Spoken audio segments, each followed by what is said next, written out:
بسم الله الرحمن الرحيم. أولا بقدم التعازي لشهداء منى. ثانيا أنا بسجل الفيديو ده مخصوص لأنه اكتشفت إن في صفحات مزورة بتحمل اسمي بتنزل تصريحات خاطئة كاذبة.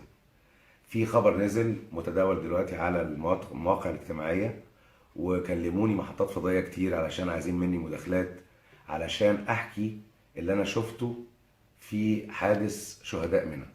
الحقيقة أنا ما شفتش حاجة، لأني وصلت المكان بعد حدوث الحادثة دي ب3 ساعات، وتوجهت للمعسكر أنا والحجاج، وهناك عرفنا إن في حاجة حصلت، إنما أنا ما شفتش بعيني حاجة الحقيقة. وبستغرب جدا من الناس اللي بتنزل تصريحات أقصد باسمي ومنتحلة شخصيتي وأنا بقدم بلاغ للجهات المعنية ولمباحث الإنترنت إن هم يتابعوا الصفحة بتاعتي، لأن في حوالي 20 صفحة باسمي ناس بتنزل على لساني أخبار مش حقيقية، وآخرهم الخبر الأخراني ده كذب، لأن أنا ما شفتش حاجة فعلا. و... وانا لسه راجع، يعني اللي خلاني اتكلم حتى انا تعبان كده ان الموضوع لقيته عامل دوشه جامده. فسامحوني ان انا كده لاني راجع من الحج تعبان جدا، لسه راجع امبارح.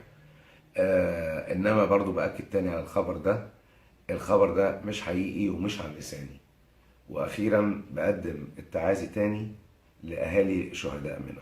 كل سنه وانتم طيبين.